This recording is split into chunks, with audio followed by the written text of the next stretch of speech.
Selamat siang hadirin semuanya. Selamat datang pada forum debat hari ini. Untuk memulai debat, izinkan saya Oliva Fauziani selaku moderator akan memperkenalkan 4 kelompok yang akan berlaga pada laga ini. Di tim Pro 1 ada Fatima sebagai pembicara 1 dan Safa sebagai pembicara 2. Di closing government ada Bayu sebagai pembicara 1 dan Siska pembicara 2. Di opening opposition ada Yeti sebagai pembicara 1 dan Lulu sebagai pembicara 2. Dilanjutkan closing opposition ada Ica sebagai pembicara 1 dan Azhar sebagai pembicara 2. Apakah semua pendebat sudah siap? Siap. Baik, jika sudah siap, saya mohon untuk hadirin untuk menjaga kekondusifan dan volume agar tidak mengganggu kefokusan juri dan peserta debat. Baik, saya ucapkan yang terbaik untuk para pendebat di ronde ini dengan mosi sebagai gerakan feminis. Dewan ini menyesali adanya perlakuan khusus kepada pekerja perempuan. Saya memanggil tim Pro 1 untuk memulai debat.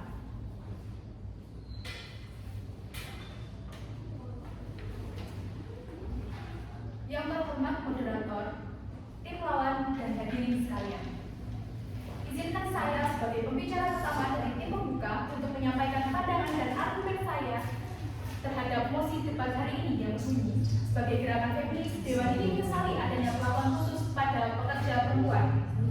Hadirin sekalian, dalam konteks dunia kerja modern masih banyak kebijakan dan perlakuan yang diklaim sebagai pelindungan bagi pekerja perempuan, misalnya pembatasan jam kerja malam, prioritas cuti tertentu, atau pengecualian dari pekerjaan yang dianggap berat. Sekilas hal ini tampak positif, seolah negara atau institusi memberi perhatian lebih terhadap perempuan. Namun, jika kita menelaah lebih dalam, perlakuan khusus ini justru menyiratkan bahwa perempuan lebih lemah, kurang mampu, dan membutuhkan perlindungan khusus dibanding laki-laki. Inilah menjadi latar akar masalah.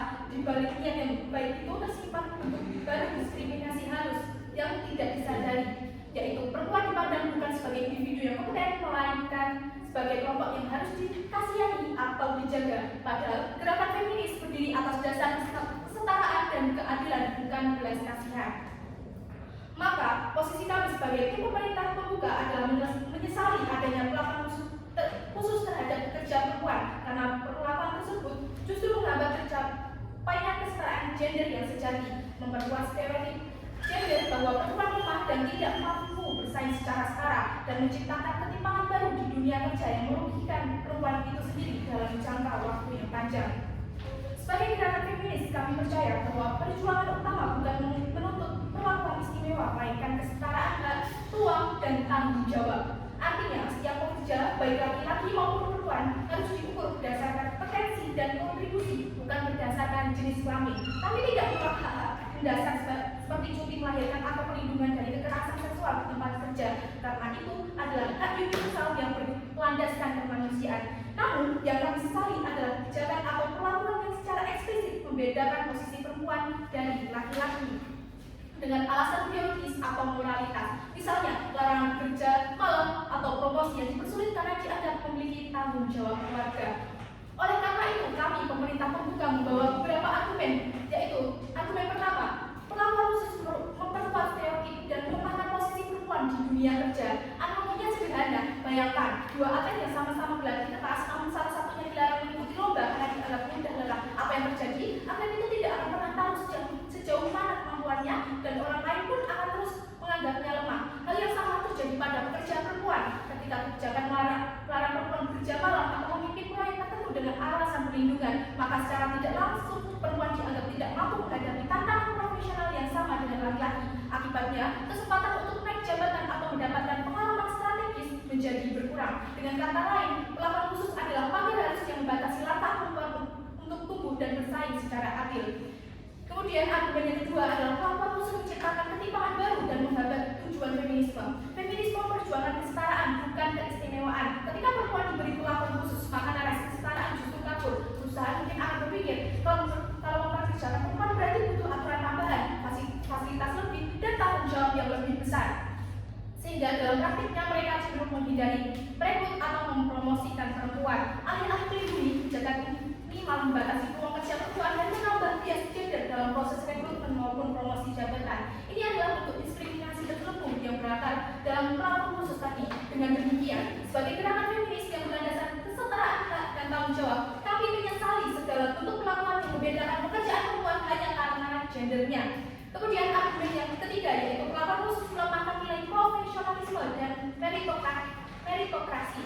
Dunia kerja yang ideal adalah dunia di mana setiap orang tanpa melihat jenis kelamin dihargai karena kemampuannya, kinerjanya, dan dedikasinya. Namun, ketika perempuan diberi jalur khusus atau pengecualian tertentu, maka nilai meritokrasi menjadi kabur. Perempuan akan dinilai bukan dari kualitas kerjanya, melainkan karena statusnya sebagai perempuan. Hal ini tidak hanya merugikan perempuan itu sendiri, tetapi juga merusak sistem profesional yang seharusnya adil dan berbasis kompetensi.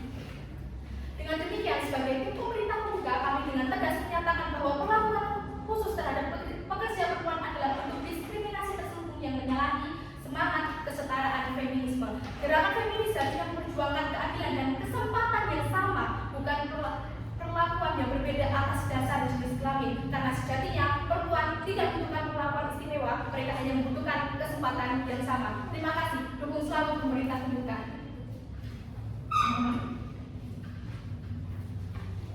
Terima kasih atas pemaparannya. Untuk sisi kontra, saya panggil pembicara pertama dari kontra 1. Baik, terima kasih kepada yang terhormat moderator dan juga tim lawan. Kami dari tim oposisi pembuka menolak posisi ini karena kami percaya bahwa perlakuan khusus kepada pekerja perempuan bukanlah bentuk diskriminasi positif yang merugikan, melainkan sebuah langkah adil untuk mencapai kesetaraan yang nyata di tempat kerja.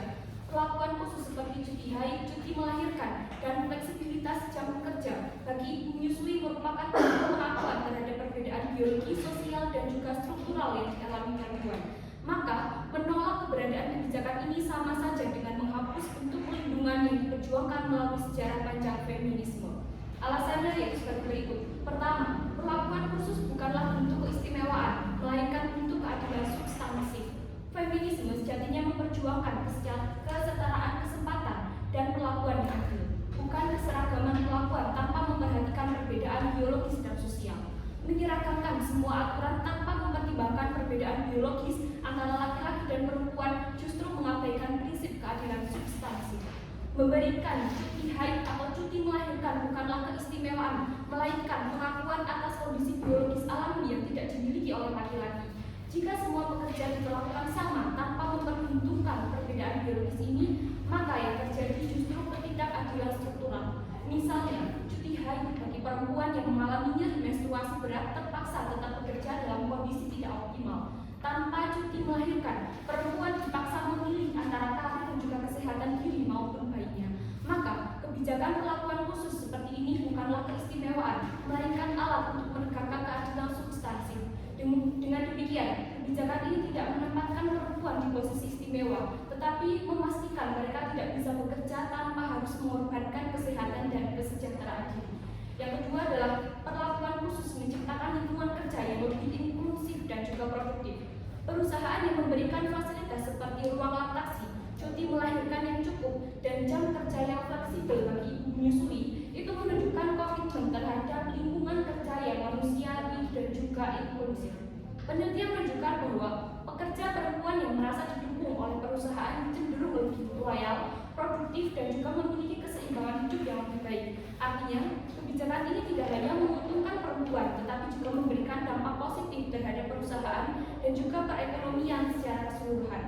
Menurut data dari lembaga ketenagakerjaan di berbagai negara, perempuan yang mendapatkan dukungan dari tempat kerjanya cenderung lebih loyal, bersemangat dan juga berkomitmen terhadap perusahaan. Dengan kata lain, kebijakan ini bukan hanya menguntungkan perempuan, tapi juga menguntungkan perusahaan dan negara karena meningkatkan produktivitas tenaga kerja dan juga menurunkan tingkat turnover karyawan. Lalu yang ketiga adalah perlakuan khusus adalah untuk perlindungan terhadap kesetaraan struktural. Realitas sosial menunjukkan bahwa perempuan masih menghadapi tantangan struktural, beban ganda antara pekerjaan dan juga tanggung jawab rumah tangga, stigma terhadap ibu bekerja, serta resiko diskriminasi ketika hamil atau menikah. Perlakuan khusus seperti cuti melahirkan dan juga fasilitas menyusui itu membantu menyeimbangkan ketimpangan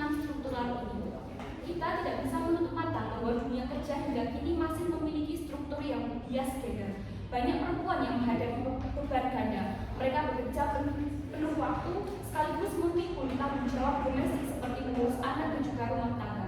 Tanpa dukungan kebijakan yang berpihak, perempuan akan lebih mudah tersingkir dari dunia kerja karena keterbatasan waktu dan juga tekanan sosial. Lalu yang keempat adalah menolak perlakuan khusus justru menghambat kesetaraan gender yang sejati. Apabila gerakan feminisme menolak kebijakan seperti cuti haid dan relaksasi dengan alasan perlakuan khusus tidak setara, maka yang terjadi justru penghapusan ruang aman bagi perempuan. Kesetaraan gender sejati bukan berarti mengabaikan perbedaan, melainkan mengakomodasi perbedaan agar semua pihak dapat berpartisipasi secara setara. Dengan demikian, feminisme yang menolak perlakuan khusus justru berpotensi kontraproduktif karena meniadakan perlindungan yang selama ini menjadi hasil perjuangan panjang perempuan dalam sejarah ketenagakerjaan. Lalu yang kelima adalah menolak perlakuan khusus berarti menolak bentuk feminisme yang berpihak pada realitas. Gerakan feminis tidak hanya berbicara tentang hak yang sama, tetapi juga pengakuan terhadap perbedaan yang nyata. Menolak perlakuan khusus berarti menuntut perempuan untuk menyesuaikan diri dengan sistem kerja maskulin, bukan mengubah sistem itu agar lebih adil bagi semua. Lalu yang keenam adalah perlakuan khusus memperkuat posisi perempuan di dunia kerja, bukan melemahkannya. Salah satu kesalahpahaman yang sering muncul adalah anggapan bahwa kebijakan khusus membuat perempuan tampak lemah atau tidak mandiri. Padahal kenyataannya justru sebaliknya. Dengan adanya kebijakan seperti cuti melahirkan, perempuan dapat kembali bekerja dengan kondisi fisik dan juga mental yang lebih sehat, serta lebih produktif dalam jangka panjang.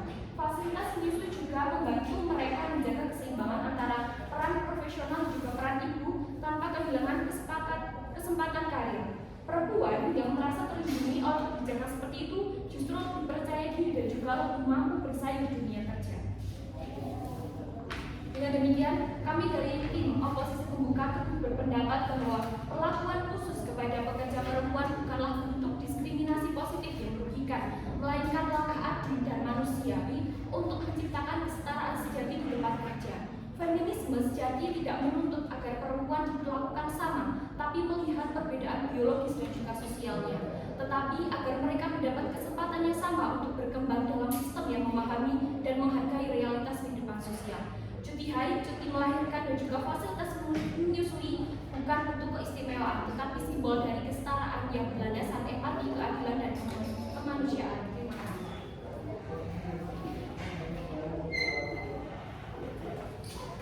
Terima kasih atas pidatonya. Untuk selanjutnya saya mengundang pembicara kedua dari tim Pro 1. Selamat pagi rekan-rekan debat, junior, teman serta hadirin sekalian. Saya berdiri di sini sebagai penggerak kepada dari pemerintah untuk mendukung mosi bahwa Dewan ini misalnya hanya perlakuan khusus terhadap pekerja perempuan.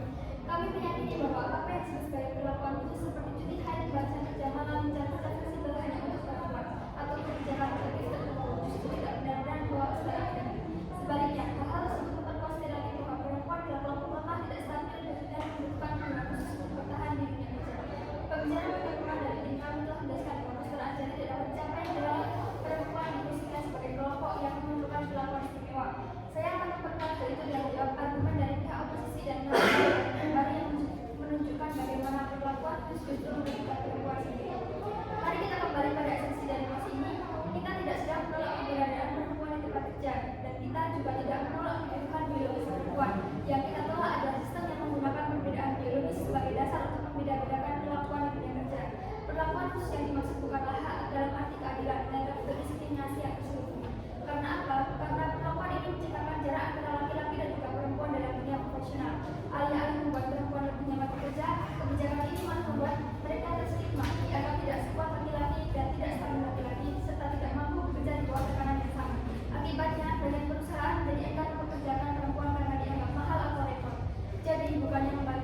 Ketika pihak OSIS saja mengatakan bahwa kebijakan sudah terbukti empati sosial, namun empati tidak harus diwujudkan dengan perbedaan berbasis gender.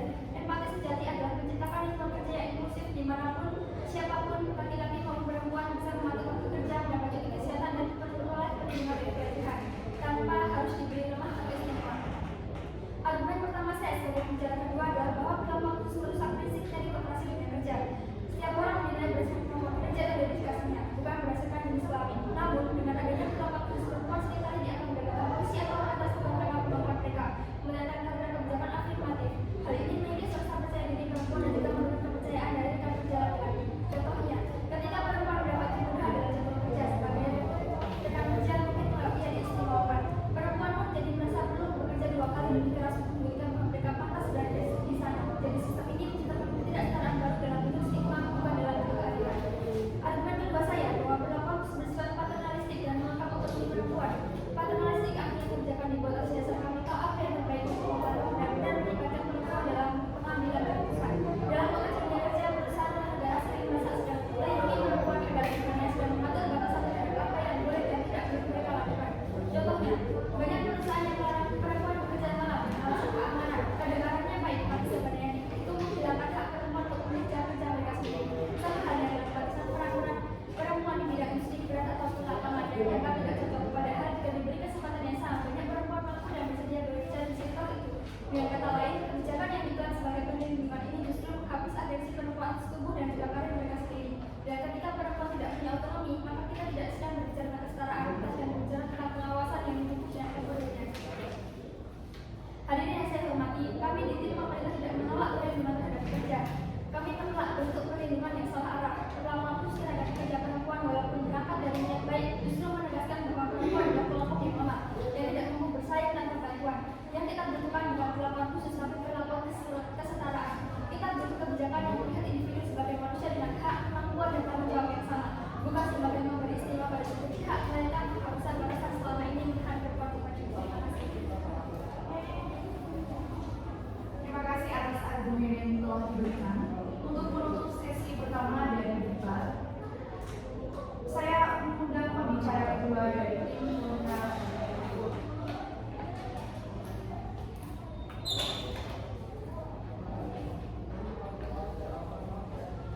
Terima kasih kepada teman-teman moderator dan kawan. Saya sebagai pembicara kedua dari tim oposisi pembuka akan melanjutkan dan memperkuat argumen yang telah disampaikan sebelumnya. Kami tetap berdiri tegas untuk promosi menyesali adanya perlakuan khusus kepada pekerja perempuan karena kami meyakini bahwa perlakuan khusus tersebut bukan bentuk ketidakadilan, tetapi sebuah kebutuhan untuk mencapai keadilan sejati di lingkungan kerja. Jika pembicara pertama telah menjelaskan bahwa perlakuan khusus penting karena perbedaan biologis dan peran sosial perempuan, maka saya akan memperdalam argumen dari sisi historis. Ketidaksetaraan gender di dunia kerja menyebabkan banyak perempuan mengalami diskriminasi dan ketidakadilan, termasuk upah rendah, peluang terbatas, dan lingkungan kerja yang tidak ramah. Mereka menghadapi diskriminasi yang melekat, mulai dari upah yang jauh lebih rendah dibandingkan pria, seperti yang tercatat di Indonesia, di mana perempuan mendapat penghasilan sekitar 23% lebih rendah dari laki-laki. Pekerjaan yang sepadan hingga peluang karir yang sangat terbatas dan lingkungan kerja tidak ramah bagi perempuan. Selain itu, perlakuan khusus seperti cuti melahirkan yang memadai sangat krusial. Contohnya di Indonesia, seperti cuti melahirkan yang memadai sangat krusial. Regulasi cuti melahirkan selama 6 bulan diatur untuk memberikan waktu ibu pulih dan merawat bayi dengan jaminan penggajian yang tetap berjalan. Namun tanpa dukungan yang kuat dari pengawasan ketenagakerjaan, banyak perusahaan masih menjadi kewajiban ini dengan memberhentikan karyawan perempuan kontrak lebih membayar cuti. Hal ini menunjukkan betapa pentingnya kebijakan perlakuan khusus agar perempuan tidak dirugikan secara struktur. Kasus nyata lainnya menimpa seorang buruh perempuan di sebuah perusahaan produsen es krim karena kondisi kesehatan khusus seperti endometriosis tetap memaksa bekerja dan beban berat hingga mengalami pendarahan hebat dan harus menjalani operasi. Kondisi ini menggambarkan bagaimana lingkungan kerja seringkali tidak ramah dan tidak memperhatikan kebutuhan spesifik perempuan, sehingga perlakuan khusus menjadi kebutuhan besar. Adanya perlakuan khusus bertujuan menyeimbangkan ketimpangan ini agar perempuan memiliki kesempatan dalam dunia kerja tanpa terbebani adanya kesetaraan gender. Ketidaksetaraan ini bukanlah masalah individual, melainkan hasil struktur sosial dan budaya yang mendiskriminasi perempuan. Banyak perempuan yang harus bekerja dalam kondisi sulit tanpa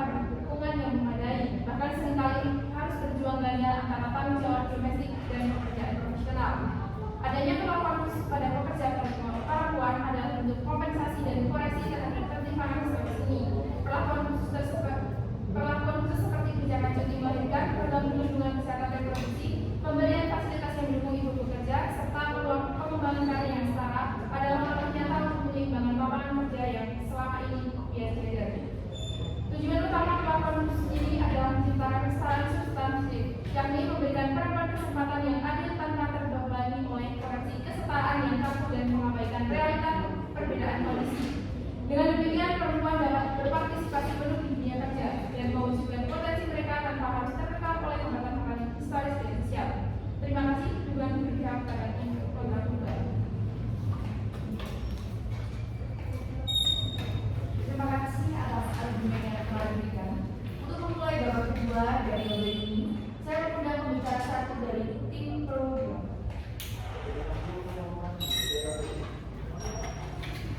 Baik, yang terhormat moderator, tim oposisi dan juga rekan kami dari tim pemerintah pembuka dan juga hadirin sekalian. Menanggapi mosi hari ini adalah sebagai gerakan feminis, Dewan ini menyesali adanya perlakuan khusus kepada pekerja perempuan. Tadi, tim pemerintah pembuka telah memaparkan posisi dasar kami dengan sangat baik. Mereka telah mengidentifikasi secara tepat bagaimana kebijakan yang tampak melindungi perempuan, seperti pembatasan jam kerja dan juga pengecualian dari tugas berat. Pada kenyataannya adalah itu termasuk diskriminasi halus. Nah, kami dari tim rekan kami dari tim oposisi pembuka, pemerintah pembuka telah menjelaskan 3 kerugian utama, yaitu kebijakan ini memperkuat stereotip bahwa perempuan lebih lemah dan juga tidak kompeten.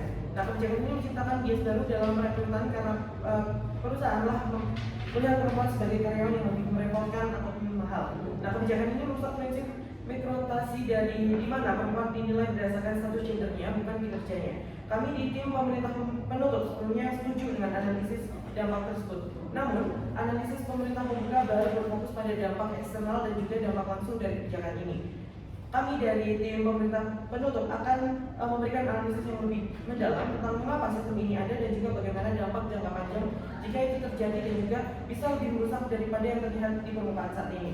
Kami akan menunjukkan bahwa perlakuan khusus ini bukanlah sekedar kebijakan yang salah arah, melainkan sebuah mekanisme struktural yang membuat secara aktif melenggarkan stabilisasi perempuan, sehingga kami mengajukan 2 poin ekstensi atau perluasan yang begitu penting. Yang pertama adalah kami akan membuktikan bahwa perlakuan khusus berfungsi sebagai mekanisme segregasi di tempat kerja. Ini secara langsung dan secara sistematis mengarahkan perempuan ke dalam jalur karir dengan upah rendah dan tanpa prospek promosi, sebuah fenomena yang saat ini terjadi. Dan juga ekstensi kedua kami adalah kami akan menganalisis dampak internal dari strategi ini terhadap generasi feminis itu sendiri. Kami akan menunjukkan bagaimana tuntutan akan perlakuan khusus merupakan agensi dan juga otonomi perempuan serta menciptakan perpecahan dalam solidaritas kolektif kita. Tadi dari tim oposisi membahas terkait dengan tidak membahas adanya kesetaraan melainkan ekuitasnya saja.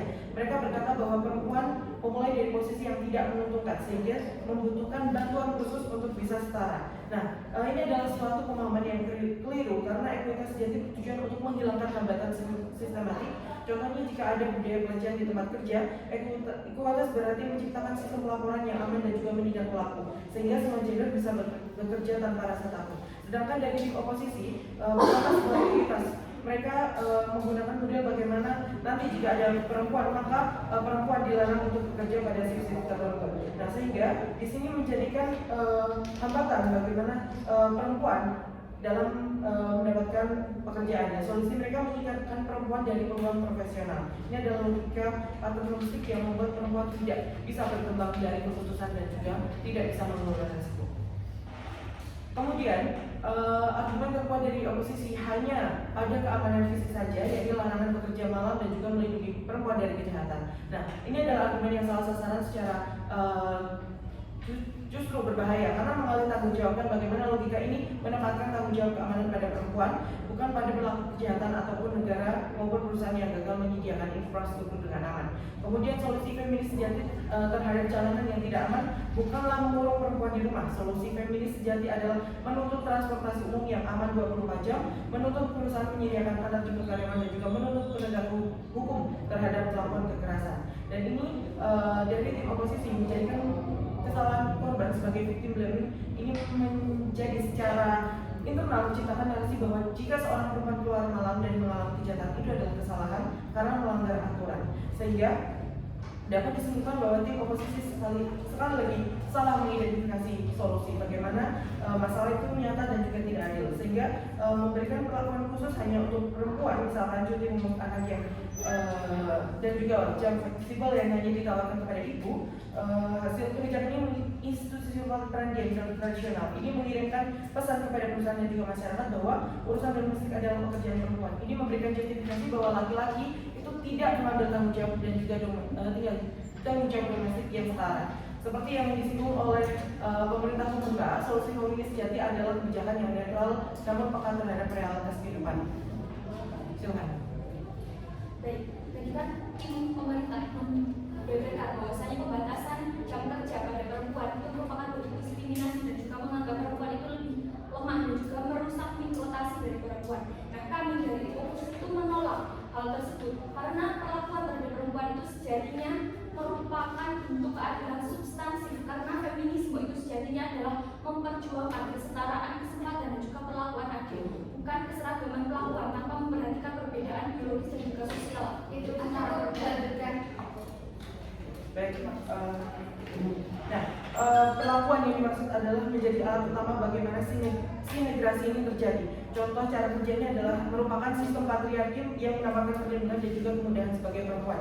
Sebagai gantinya, perempuan secara implisit atau eksplisit diarahkan untuk menjauh dari pekerjaan-pekerjaan inti, kompetitif, beresiko tinggi, dan juga bergaji tinggi. Sebagai contohnya adalah perempuan terpuji dari sektor-sektor dengan bayaran tertinggi dan kehilangan peluang kepemimpinan bidang teknik ataupun operasional, sehingga dan juga perempuan itu dimasukkan ke dalam sebuah jalur karir resmi di mana dia tidak akan pernah dipertimbangkan untuk promosi ke posisi yang lebih tinggi karena dianggap tidak berkompeten secara penuh. Inilah mengapa kita melihat fenomena yang membuat perlakuan khusus ini membantu menciptakan dan juga memelihara sektor-sektor pekerjaan yang didominasi perempuan yang secara sistematis dinilai lebih rendah dan juga dibayar lebih murah dibandingkan secara sektor yang didominasi oleh laki-laki, meskipun membutuhkan tingkat keterampilan yang setara atau bahkan lebih tinggi.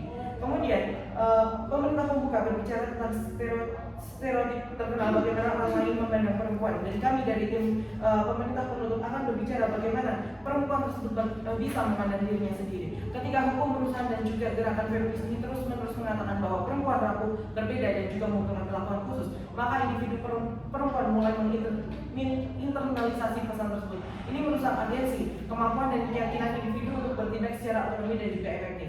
Perlakuan khusus dari tim oposisi jika dihadapkan pada tantangan, misalkan tugas di lokasi yang sulit, seorang perempuan didorong untuk bertanya bagaimana dia bisa dikecualikan dari ini. Kemudian dari pemerintah kami memberikan bahwa jika dihadapkan pada tantangan, seorang perempuan didorong untuk bertanya sumber daya, pelatihan dan juga keamanan yang dia butuhkan untuk menyelesaikan tugas ini. Sehingga model oposisi mengajarkan perempuan untuk menghindari tantangan tersebut. Model dari pemerintah mengajarkan perempuan untuk menuntut sumber daya agar dapat mengatasi tantangan. Sehingga perlakuan khusus secara filosofis adil bagi semuanya menjadi gerakan yang menuntut pengecualian bagi perempuan dari sistem yang ada. Sehingga ini adalah dampak yang paling toksik dan juga berbahaya karena perlakuan khusus itu secara efektif memecah belah kekuatan kolektif perempuan.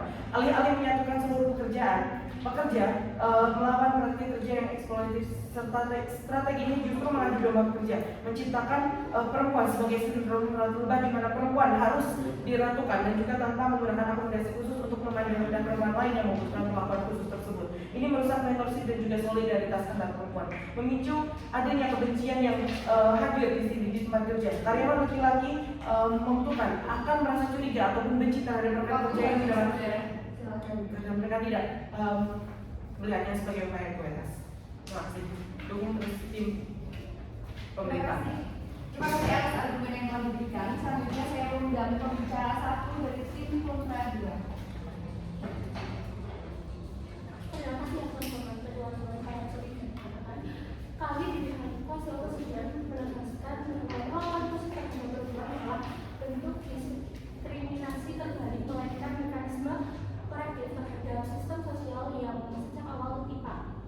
Kesetaraan tidak selalu berarti ketika berlaku itu melakukan identik sekalinya, kesetaraan sejati berarti memberikan perlakuan yang adil sesuai konteks dan kebutuhan masing-masing agar semua orang memiliki peluang yang sama untuk berkembang dan berpartisipasi dalam kehidupan sosial, ekonomi, dan politik. Yang pertama, perlakuan khusus sebagai koreksi terhadap sistem patriarki di dunia kerja. Selama berapa tahun, dunia kerja dibangun berdasarkan hubungan dan kebutuhan laki-laki, mulai dari jam kerja, tanpa mempertimbangkan tanggung jawab sehingga sistem penilaian yang mengabaikan beban kerja perempuan. Banyak jam kerja menjadi lingkungan yang bijaksana bagi perempuan. Perlakuan khusus seperti cuti melahirkan yang baik, jam kerja fleksibel atau kebijakan diskriminasi pula keistimewaan mereka upaya konflik terhadap struktur yang sejak awal tidak adil dan menyelesaikan aturan inklusif perempuan dapat berpartisipasi penuh dalam penuh tanpa harus menyesuaikan diri dengan standar laki-laki. Inilah bentuk kesetaraan dan keadilan. Yang kedua, melindungi perempuan tentang agar tidak terpikirkan. Tidak semua perempuan memiliki posisi sosial dan ekonomi yang sama. Perempuan kelas bawah, pekerja formal, dan ibu tunggal menghadapi hambatan berlapis, diskriminasi gender dan beban ekonomi hingga keterbatasan akses pendidikan dan kesehatan. Tanpa melakukan khusus, mereka akan semakin tertinggal karena bersaing di sistem yang berat sebelah. Kebijakan afirmatif seperti bantuan sosial bagi rumah tangga, pelatih kerja bagi perempuan miskin, dan perlindungan pekerja rumah tangga perempuan adalah bentuk perlakuan adil sesuai kebutuhan. Dan memberi dukungan tambahan bagi yang paling rentan, kesetaraan menjadi inklusif, tidak hanya dinikmati oleh perempuan berprivilege, tetapi oleh semua perempuan dari berbagai latar belakang. Ketiga, perlakuan khusus sebagai alat transisi menuju kesetaraan substantif. Perlakuan khusus bukan kebijakan yang melainkan alat transisi menuju kesetaraan substantif dalam masyarakat yang masih bisa gender. Pekerjaan netral justru dapat menggelapkan ketimpangan karena mengabaikan perbedaan titik awal antara laki-laki dan perempuan. Melalui kerjaan afirmatif seperti kota pemimpin, program pendidikan khusus dan dukungan bagi ibu pekerja, kita mempercepat terciptanya kondisi yang benar-benar setara. Ketika struktur sosial sudah lebih seimbang, kebutuhan dan perlakuan khusus akan berpulang secara alami. Artinya, perlakuan khusus adalah jembatan menuju kesetaraan sejati, bukan bentuk ketidakadilan baru. Feminisme kontekstual berdasarkan bahwa keadilan tidak bisa diukur dengan sama rata, tetapi dengan sesuai kebutuhan. Dalam dunia yang masih dipengaruhi patriarki, memberi perlakuan khusus bukan berpihak yang berlebihan, melainkan langkah realistis dan manusiawi untuk memastikan semua orang bisa berdiri di titik yang setara. Kami menuntut dengan penekanan bahwa keadilan sejati bukan tentang kesamaan perlakuan, tapi tentang kesamaan posisi untuk memilih dan berkembang. Memperlakukan perempuan secara berbeda bukan berarti tidak adil, justru itu bentuk keadilan yang kontekstual, manusiawi, dan substantif. Terima kasih. Terima kasih atas argumen yang telah diberikan. Untuk menutup kasus dari tim Pro 2 beserta kasus dari tim Pro secara keseluruhan, saya mengundang pembicara kedua dari tim Pro 2.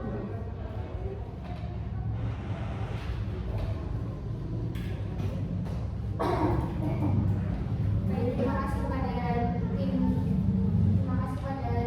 dan para hadirin.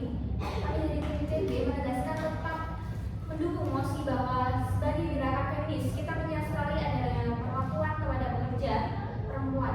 Kami yakini bahwa perlakuan khusus meskipun tampak sebagai bentuk perhatian justru memperkuat stereotip bahwa perempuan lebih lemah, tidak sepenuhnya laki-laki dan membutuhkan perlindungan eksternal. Dengan demikian, kami ingin membangun dunia kerja yang menilai seseorang perempuan berdasarkan kompetensi bukan gender. Dengan adanya perlakuan khusus kepada pekerja perempuan dapat menyingkirkan perempuan dari profesionalitasnya. Sebelum masuk argumen, kami akan menjelaskan menanggapi tim oposisi bahwa tim oposisi menyatakan adanya perlakuan khusus adalah bentuk keadilan konfliktif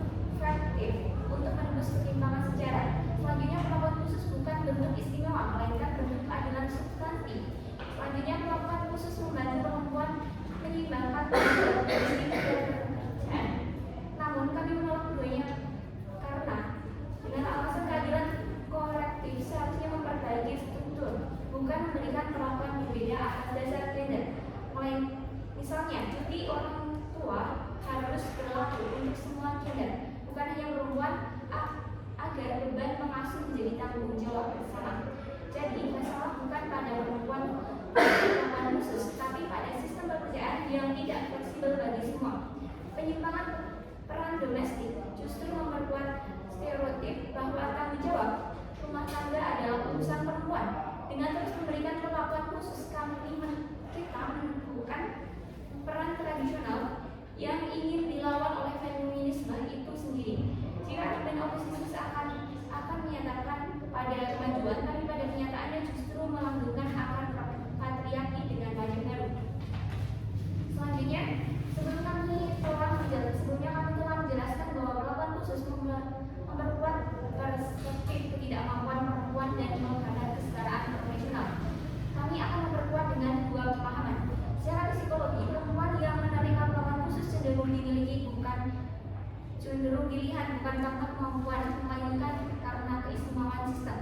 Ini akan menciptakan imposter syndrome yang nantinya dapat menghambat perkembangan karir untuk jangka panjang.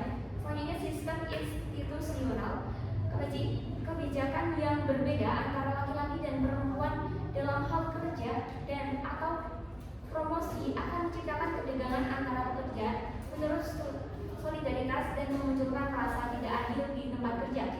Untuk memberikan analisis yang lebih mendalam tentang mengapa sistem ini ada dan bagaimana dampak jangka panjang, jauh lebih merusak daripada yang terlihat di permukaan.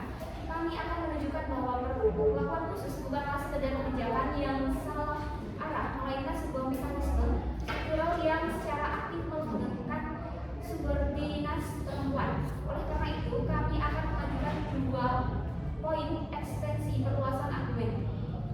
Yang pertama yaitu eksistensi.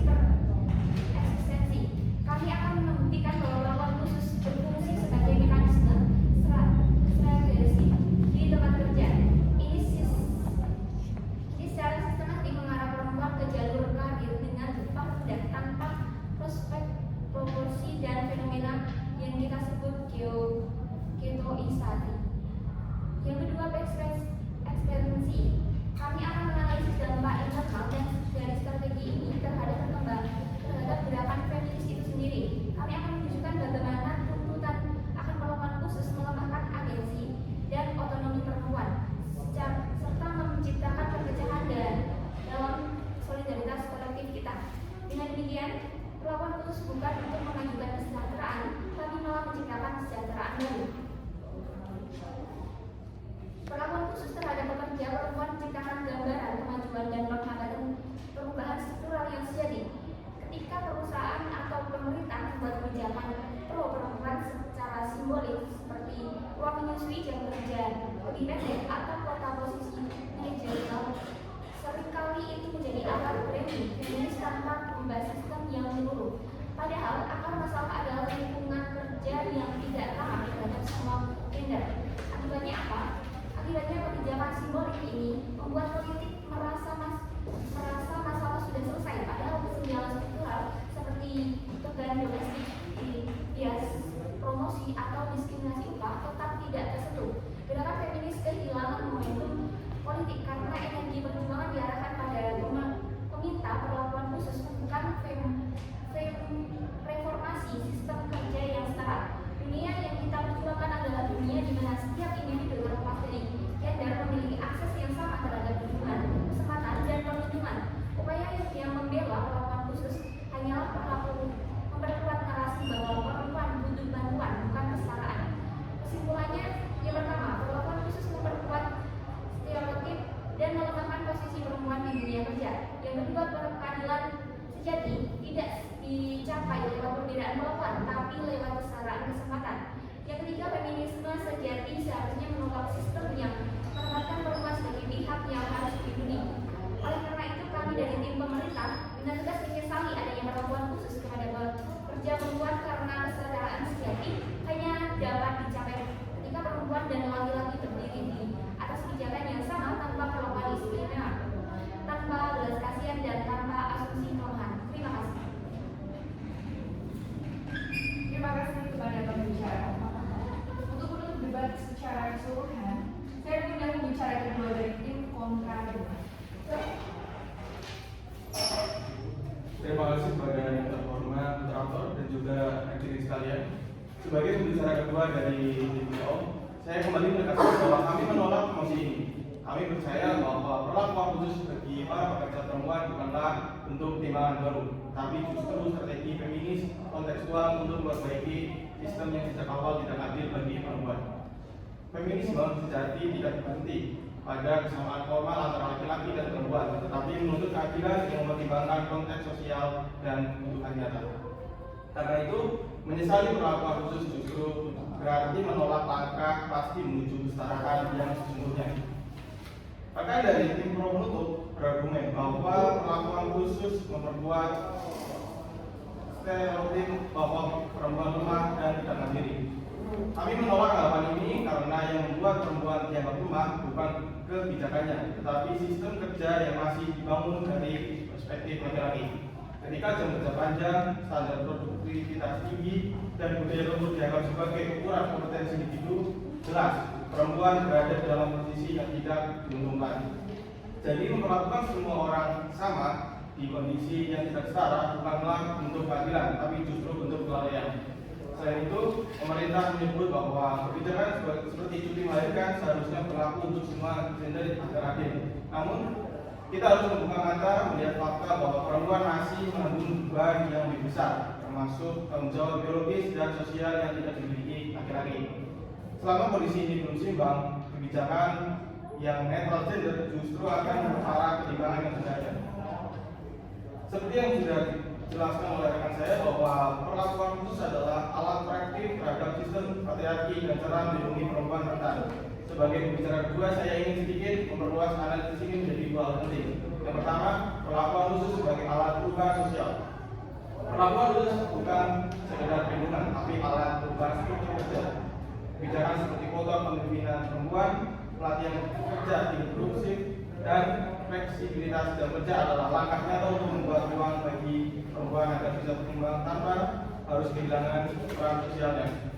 Lalu yang kedua, perlakuan khusus menjadi bentuk solidaritas feminisme inklusif. Gerakan feminis tidak boleh hanya berpihak pada perempuan berpendidikan dan dengan istimewaan. Perempuan, kelas pekerja, buruh pabrik, dan ibu rumah tangga juga bagian dari perjuangan ini. Tanpa perlakuan khusus, mereka justru yang paling bergerak karena tidak punya ruang yang cukup dalam dunia kerja. Jadi perlakuan khusus bukan pengistimewaan, tapi bentuk solidaritas agar semua perempuan punya kesempatan yang sama untuk maju. Saya juga akan menyampaikan beberapa argumen yang baru. Yang pertama, ada tanpa perlakuan khusus, dunia kerja akan tetap bias. Dunia kerja modern masih memakai standar laki-laki, seperti bekerja tanpa henti, tanpa cuti panjang, dan tanggung jawab domestik. Jika diperlakukan khusus dihapus, maka sistem ini tidak akan berubah. Perempuan hanya akan dipaksa menyusahkan diri. Akibatnya, mereka akan terus dinilai kurang produktif karena standar yang digunakan sejak awal memang tidak adil bagi pihak tidak. Lalu yang kedua, perlakuan khusus adalah tanda kesadaran, bukan ketergantungan. Kebijakan afirmatif justru menunjukkan bahwa negara dan institusi sadar akan adanya perbedaan kondisi sosial. Memberikan dukungan sesuai kebutuhan bukan berarti membuat perempuan selalu tidak berlaku, tapi memberi ruang bagi mereka untuk bisa berkontribusi secara maksimal di tempat kerja. Lalu argumen yang ketiga dan terakhir adalah perlakuan khusus adalah langkah menuju kesetaraan substantif. Tujuan akhir adalah tetap kesetaraan sejati, di mana perempuan dan laki-laki bisa berdiri sejajar tanpa harus dibedakan. Tapi selama ketimpangan masih ada, perlakuan khusus adalah jembatan menuju kondisi itu. Setelah struktur sosial sudah tidak seimbang, perlakuan khusus akan hilang dengan sendirinya karena sudah tidak lagi dibutuhkan. Jadi, para hadirin, gerakan feminis tidak seharusnya menyesali perlakuan khusus, karena disinilah keadilan yang sebenarnya mulai berjalan. Perlakuan khusus adalah bukti bahwa kita sadar akan adanya ketimpangan sosial dan berani melakukan sesuatu untuk memperbaikinya. Menolak perlakuan khusus sama saja dengan menolak kenyataan bahwa dunia kerja belum setara. Maka dari itu, kami dari tim CO menegaskan perlakuan khusus bukan kelemahan, tapi suatu langkah atas kesadaran untuk memperjuangkan kesetaraan yang lebih adil dan manusiawi. Terima kasih.